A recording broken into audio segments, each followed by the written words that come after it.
ঘরে থাকা মাত্র কয়েকটি উপকরণ দিয়ে বানিয়ে নিতে পারেন দারুণ স্বাদের এই স্ন্যাক্সটি। স্কিপ না করে সম্পূর্ণ ভিডিওটি দেখার অনুরোধ করছি, তাহলে আপনিও বাড়িতে সহজেই বানিয়ে নিতে পারবেন। সবাইকে স্বাগত জানিয়ে শুরু করছি রান্নাটা। তৈরি করছি মুচমুচে আলুর কুরকুরে। তার জন্য নিয়ে নিয়েছি 3টে ছোট সাইজের আলু। ভালো করে ধুয়ে পরিষ্কার করে 1 চামচ লবণ দিয়ে সেদ্ধ করে নিয়েছি। তারপর জল থেকে তুলে নিয়ে একটা ঠান্ডা জলের বাটিতে ডুবিয়ে দেবো, যাতে খুব সহজেই খোসাটা ছাড়ানো যায়। সম্পূর্ণ ঠান্ডা হওয়া পর্যন্ত অপেক্ষা করতে হবে না। খোসা ছাড়িয়ে নেওয়ার পর এটাকে ভালো করে স্ম্যাশ করে নিতে হবে। তারপর কয়েকটি উপকরণ মেশাতে হবে, যেগুলো আপনারা সহজেই আপনাদের রান্নাঘর থেকে পেয়ে যাবেন। আলাদা করে বাইরে থেকে কিনে আনতে হবে না, সহজেই তৈরি করা যাবে।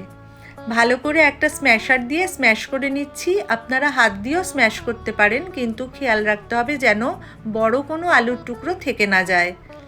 এরপরে এতে মেশাবো পরিমাণ মতো লবণ। আলু যদি লবণ দিয়ে সেদ্ধ করে থাকেন, তাহলে এই পর্যায়ে লবণ দেওয়ার সময় বুঝে দিতে হবে। দিয়ে দিচ্ছি 2 চামচ সুজি। আমি মিহিদানার সুজিটা ব্যবহার করছি। আপনারা মোটা দানার সুজি ব্যবহার করলে মিক্সিতে একটু ব্লেন্ড করে নিলে ভালো হয়। 2 চামচ কর্নফ্লাওয়ার, 1 চামচ চিলি ফ্লেক্স, 1 চামচ মিক্স হার্বস আর 1/2 চামচ হলুদ গুঁড়ো, কিছুটা ধনেপাতা, কাঁচা লঙ্কা কুচি আপনারা যদি ইচ্ছে হয় দিতে পারেন। তারপর সব কিছু দিয়ে ভালো করে মেখে একটা মণ্ড তৈরি করে নিতে হবে। এতে জল ব্যবহার করার প্রয়োজন হবে না। আলুতে যে ময়েশ্চারটা আছে তাতেই মাখা হয়ে যাবে। প্রথমে একটু নরম নরম লাগবে, কিন্তু কিছুক্ষণ মেখে রেখে দেওয়ার পর সুজি যেহেতু আছে, বাকি জলটুকু অ্যাবজর্ব করে নেবে। মেখে অবশ্যই ঢাকা দিয়ে 15 থেকে 20 মিনিট অপেক্ষা করতে হবে।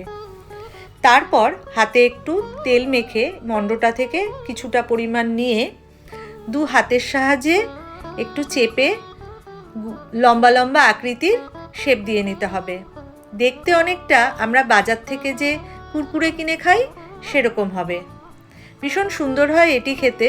আপনারা সন্ধ্যায় চায়ের আড্ডায় পরিবেশন করতে পারবেন, বাড়িতে অতিথি এলে এটাও পরিবেশন করতে পারবেন। তার জন্য আপনারা এটা বানিয়ে ফ্রিজে রেখে বেশ কিছুক্ষণ, অন্তত আধ ঘন্টা ঠান্ডা করে জিপলক ব্যাগে কিংবা কোনো কন্টেনারে ভরে রাখতে পারবেন। 15 দিন থেকে 1 মাস এটি খুব ভালো থাকবে। বাড়িতে যদি বাচ্চাদের এটা বানিয়ে দেন, তারাও খুব খুশি হয়ে খেয়ে নেবে। এবার প্যানে তেল গরম করে এগুলোকে ভেজে নিতে হবে। তেলটা হালকা গরম করতে হবে, না হলে প্রথমেই পুড়ে যাবে। 2-3 মিনিট থাকার পর এটা কিন্তু ভেসে উঠবে। তারপর নেড়েচেড়ে ভালো করে ভেজে নিতে হবে। ভেজে নেবার পর এক্সট্রা তেলটা আপনারা টিস্যু পেপারে রেখে ঝরিয়ে ফেলতে পারেন। এটা ভেজে 1 দিন পর্যন্ত এরকম কুরকুরে মুচমুচে থাকবে। আর কাঁচা অবস্থায় স্টোর করে রাখলে তো 15 দিন থেকে 1 মাস অনায়াসে থেকে যাবে।